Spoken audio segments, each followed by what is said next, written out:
स्वर्गत शिक्षक नीलमणि राउत थिले जणे आदर्श शिक्षक अंतर कथा बुझिला भଳି दरद बंधु थिले।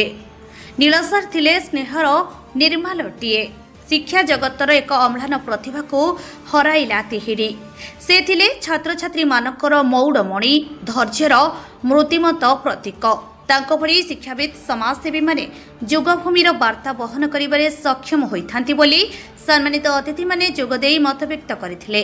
एही अवसर में भद्रक जिला तिहिड़ी स्थित निज बासभवन में रविवार दिन शिक्षाविद नित्यानंद मल्लिक सभापतित्व में स्वर्गत शिक्षक नीलमणि राउत प्रथम श्राद्धवार्षिक उपलक्षे नीलमणि स्मृति साहित्य संसद तरफ नीलमणि सार एक स्मृति सभा और स्मृति उद्देश्य आदर्श शिक्षक एक स्मरणिका उन्मोचित होता। यही संसद पक्षर विभिन्न अंचल 9 जन अवसरप्राप्त कृति शिक्षक मानक संबोधित करा। सम्मानित अतिथि भावे प्रवचिका विश्वमैत्री नायक, अध्यापिका संयुक्ता भारती, शिक्षाविद मथुरा मोहन बेहेरा, कृतिवास जेना, अभय कुमार दास, प्रताप कुमार आचार्य एवं संबोधित अतिथि भावे घंटेश्वर कॉलेजर प्रिंसिपाल गोपाल चंद्र महापात्र, स्तंभाकार साहित्यिक विभूतिभूषण सेनापति, खेल शिक्षक तन्मय कुमार बेहेरा समेत विशिष्ट व्यक्ति माने योगदान पूर्वक श्रद्धासुमन अर्पण सहित स्मृतिचारण करथिले। जड़े आदर्श शिक्षक भाव तिहिड़ी ब्लॉक नुहे भद्रक जिलार कोण अनुकोण प्रतिष्ठा लाभ करते। जड़े बयांग अंचल जन्म नहीं एवं से कुठार हाई स्कूल माध्यमिक शिक्षा संपन्न करते। प्राइमरी शिक्षक उराली एवं से प्रधान शिक्षक भाव कार्य करते। उद्यम उराल एमई स्कूल एवं हाई स्कूल प्रतिष्ठा लाभ करथिला।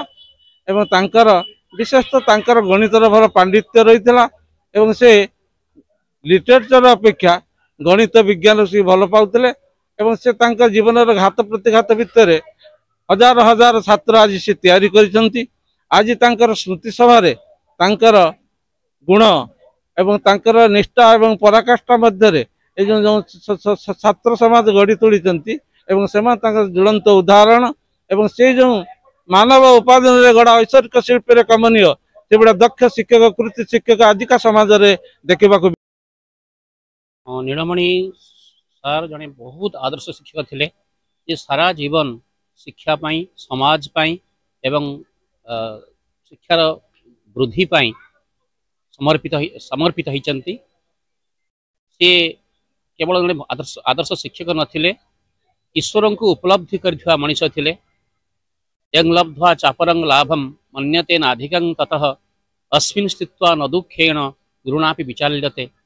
जिते कष्ट आसु जे भगवान उपलब्धि करिथाय से केबे डरी जाएनी। एक कथा तांकर जीवन रे घटिची। तांकर बड़ पुत्र अकाल वियोग पर मध्य से समाज और शिक्षा पाई सारा जीवन समर्पित होइचंती। तांकर आज प्रथम श्राद्धवार्षिक रे मु जोग देई निजको बहुत धन्य मन करूँ।